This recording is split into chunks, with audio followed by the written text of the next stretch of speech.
how to apply the neon sketch video effect, which makes your original video go from that to something like this here. So if you're looking to achieve something like this here, be creative with your videos, here's where you can go to do this using the YouCut Video Editor app.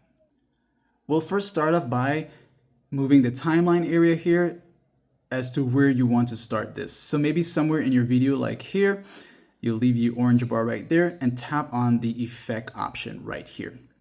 And as you're here, you want to browse over this bottom section here until you see the comic section right there. And again, make sure you have the latest update, as some of these effects will not be available unless you have the latest effect update, right? So with all that said and done, it is one of the free ones here. So you'll look for Neon Sketch, which is this here. And as you tap on it and hold it down, the effect will apply. And you can let it go now, press the check mark, and you'll notice that this will appear here. So with this purple area here, you can hold it down and place it to wherever you want to, or once you release it, tap on it again, and you'll notice the little panels here, which you can pull on to increase the duration as to how long you want this effect to play across your video.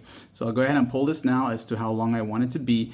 And once I'm done with this here, you'll notice now that this neon effect is kind of sort of like an inverted color effect here. And it'll make your videos look something like this right here, which is pretty cool. And if you're looking to achieve something like this here, that's how you would go about doing it. And that's it, like and sub. And of course, if you don't like it, just come back, tap on it, delete it, and it'll be back to normal.